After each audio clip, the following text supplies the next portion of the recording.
जल व्यवस्थापन कृती पंधरवाडा कार्यक्रमाचं उद्घाटन आज जिल्हा नियोजन सभागृहात पार पडले। जिल्हाधिकारी दिलीप स्वामी यांनी जल व्यवस्थापनासंदर्भात महत्त्वाची माहिती दिली। पाहूयात। जिल्ह्यात जल व्यवस्थापन पंधरवाडा राबवण्यात येतोय। जिल्हाधिकारी दिलीप स्वामी यांच्या हस्ते जल व्यवस्थापन कृती कार्यक्रम प्रत्यक्ष अंमलबजावणीचा आरंभ करण्यात आला।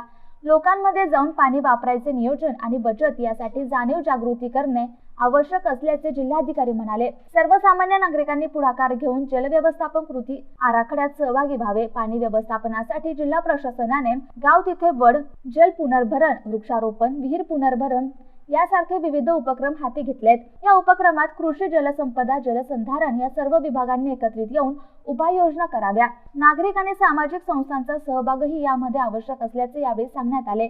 तर जल व्यवस्थापन कृती आराखडा देण्यात आलाय। 17 एप्रिल स्वच्छ आणि सुंदर माझे कार्यालय जल पुनर्भरण, 18 एप्रिल रोजी शेतकरी पाणी वापर संस्था यांच्याशी संवाद, 19 एप्रिल रोजी भूसंपादन, पुनर्वसन इत्यादी अडचणींचे निराकरण आणि संयुक्त कालवा पाहणी, 20 एप्रिल रोजी कालवा स्वच्छता अभियान, 21 एप्रिल रोजी उपसा सिंचन पाणी वापर तक्रारी निरसन, 22 एप्रिल अनधिकृत पाणी वापर, वाणिज्य आणि औद्योगिक प्रकरणे शोध मोहीम, 23 एप्रिल पीक पद्धत, उत्पादकता वाढ, पाण्याचे नियोजन इत्यादी बाबत कृषी विभाग, जलसंपदा विभाग संयुक्त मार्गदर्शन, 24 एप्रिल सिंचन ई प्रणाली, पाणी दर, पाणीपट्टी आकारणी प्रकरणांचा आढावा, 25 एप्रिल विद्यापीठ कृषी विज्ञान केंद्र, सेवाभावी संस्था यांच्या समवेत संवाद आणि कृती कार्यक्रम, 26 एप्रिल पाण्याचा पुनर्वापर न करता धरणात नदीत सांडपाणी सोडण्यात येत असलेल्या प्रकरणांचा शोध घेणे, 27 एप्रिल आपत्ती व्यवस्थापन मार्गदर्शन, 28 एप्रिल रोजी महसूल विभागाच्या समन्वयाने महामंडळाच्या संपादित जमिनीवरील अतिक्रमण